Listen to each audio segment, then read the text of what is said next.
फरवरी 2026। संसद का बजट सत्र। नेता प्रतिपक्ष राहुल गांधी ने एक ऐसा भाषण दिया जिसे इतिहास का सबसे तीखा हमला कहा जा रहा है।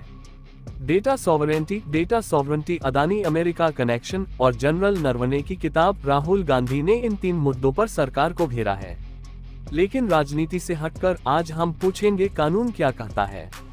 क्या सरकार सच में बिना संसद को बताए देश का डेटा बेच सकती है?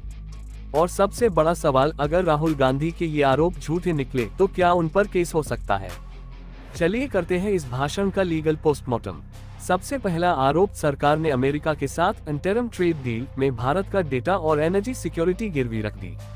सरकार का बचाव है कि विदेशी संधियां ट्रीटीज करना केंद्र का अधिकार है। संविधान का आर्टिकल 253 संसद को यह पावर देता है कि वह अंतर्राष्ट्रीय संधियों को लागू करने के लिए कानून बना सकती है। लेकिन यहाँ पेंच फंसता है राइट टू प्रिवेसी आर्टिकल 21 पर। सुप्रीम कोर्ट ने पुट्टास्वामी जजमेंट में साफ कहा है कि निजता प्रिवेसी एक मौलिक अधिकार है। अगर कोई भी ट्रेड डील आपके डेटा को खतरे में डालती है तो वह असंवैधानिक अनकॉन्स्टिट्यूशनल हो सकती है। दूसरा बम, गौतम अदानी। राहुल गांधी ने कहा कि अमेरिकी कोर्ट ने अदानी पर रिश्वतखोरी, ब्राइबरी का आरोप लगाया है, लेकिन भारत सरकार उन्हें बचा रही है। अमेरिका का FCPA कानून उन्हें ये हक देता है कि अगर अमेरिकी डॉलर का इस्तेमाल हुआ है तो वो दुनिया में कहीं भी केस चला सकते हैं। लेकिन क्या भारत को यह मानना जरूरी है? नहीं, भारत एक संप्रभु सॉवरेन देश है। एक्स्ट्रेडिशन एक्ट 1962 के तहत किसी भी भारतीय को अमेरिका भेजने के लिए ठोस सबूत चाहिए। सिर्फ आरोप, एलिगेशंस काफी नहीं है। लेकिन राहुल गांधी का लीगल पॉइंट यह है कि सेबी और CBI को भारतीय कानूनों PMLA एक्ट के तहत जांच शुरू करनी चाहिए थी, जो अभी तक नहीं हुई। ये इनएक्शन ऑफ एजेंसी का मुद्दा है। तीसरा और सबसे जज्बाती मुद्दा, अग्निपथ योजना। राहुल गांधी ने पूर्व army chief general M. Naravane की किताब का हवाला दिया। उनका दावा है कि आर्मी को भी इस योजना से चौंकाया गया था। सरकार ने इस किताब के कुछ हिस्सों को सीक्रेट बताकर रोका है।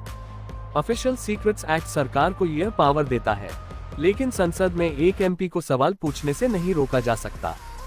संसदीय लोकतंत्र में सिविलियन कंट्रोल ओवर मिलिट्री का सिद्धांत है, यानी फैसले सरकार लेगी, लेकिन उसे संसद के प्रति जवाबदेह अकाउंटेबल होना पड़ेगा। राहुल गांधी इसी अकाउंटेबिलिटी की मांग कर रहे हैं। अब आते हैं सबसे बड़े सवाल पर। मान लीजिए कल को साबित हो जाए कि राहुल गांधी ने संसद में झूठ बोला या गलत तथ्य पेश किए, तो क्या उन्हें जेल होगी? क्या उन पर मानहानि डेफेमेशन का केस चलेगा? जवाब है नहीं। संविधान का आर्टिकल 105(2) सांसदों को संसद के अंदर कही गई किसी भी बात के लिए कोर्ट से एब्सोल्यूट इम्यूनिटी, पूर्ण सुरक्षा देता है। कोई भी कोर्ट उन्हें संसद में भाषण देने के लिए सजा नहीं दे सकता। लेकिन कोर्ट न सही, संसद खुद उन्हें सजा दे सकती है। अगर यह साबित हो जाए कि उन्होंने जानबूझकर सदन को गुमराह मिसलीड किया, तो इसे ब्रीच ऑफ प्रिविलेज, विशेषाधिकार हनन माना जाएगा। संसद के पास यह पावर है कि वो अपने सदस्य को सस्पेंड कर सकती है या गंभीर मामलों में एक्सपेल, निष्कासित भी कर सकती है। यानी झूठ बोलने की कीमत उनकी संसदीय MP सीट हो सकती है, जेल नहीं। तो निष्कर्ष क्या है? राहुल गांधी के आरोप गंभीर हैं। लीगल फ्रेमवर्क में देखें तो सरकार के पास संधियां करने आर्टिकल 253 और गोपनीयता ऑफिशियल सीक्रेट्स एक्ट का अधिकार है। लेकिन लोकतंत्र में विपक्ष का काम ही है सरकार के ग्रे एरियाज पर रोशनी डालना। अब ये जनता यानी आपको तय करना है कि यह राष्ट्रहित की आवाज है या सिर्फ राजनीतिक शो।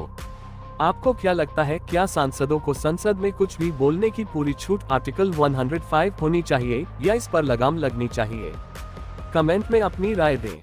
सब्सक्राइब करें नो योर संविधान, क्योंकि कानून जानना आपका हक है।